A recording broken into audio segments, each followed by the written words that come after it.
کبھی دوسروں کی آواز بننے والا آج خود ہمیشہ کے لیے خاموش ہو گیا۔ ہم بات کر رہے ہیں ہمارے عزیز دوست مبین کامرانی کی، ایک ایسا نام جو ناندیڑ شہر کے ہر اس فرد کے دل میں ہمیشہ زندہ رہے گا جو سچائی، انصاف اور حق گوئی سے محبت رکھتا ہے۔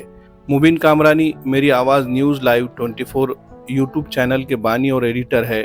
وہ بے باک صحافی تھے جنہوں نے اپنی محنت، لگن اور جرأت مندانہ صحافت سے عوامی مسائل کو اجاگر کیا، چاہے کوئی سماجی مسئلہ ہو، تعلیمی ناہمواری ہو یا سیاسی ناانصافی۔ مبین کامرانی نے ہمیشہ سچ کے ساتھ کھڑے ہو کر اپنی آواز بلند کی۔ ان کا یوٹیوب چینل جس کے سبسکرائبرز 1.5 لاکھ کے قریب ہے، ان کی محبت اور عوامی اعتماد کا واضح ثبوت ہے۔ یوٹیوب کی جانب سے ملنے والا سلور پلے بٹن ان کی صحافتی خدمات کا ایک قابل فخر اعزاز ہے۔ انہوں نے مذہبی و ملی تقریبات کے کوریج سے نہ صرف سماج کو جوڑنے کا کام کیا بلکہ ناندیڑ کی تہذیب و ثقافت کو سوشل میڈیا کے ذریعے زندہ رکھا۔ مگر افسوس، وہی مبین کامرانی جو چند دن قبل زندگی کی آخری سانسوں کے لیے اسپتال میں آکسیجن سپورٹ پر تھے، اب اس فانی دنیا سے رخصت ہو چکے ہیں۔ انا للہ و انا الیہ راجعون۔ ان کے انتقال سے ناندیڑ نے ایک سچا، نڈر اور مخلص صحافی کھو دیا ہے، ایک ایسا چراغ جو ہمیشہ اندھیروں میں روشنی بانٹتا رہا۔ یہ وقت ہے ہم سب ان کے لیے دعائے مغفرت کرے اور ان کے اہل خانہ کے ساتھ ہر ممکن ہمدردی اور تعاون کا مظاہرہ کرے، جنہوں نے برسوں ہماری آواز بن کر ہمیں جگایا۔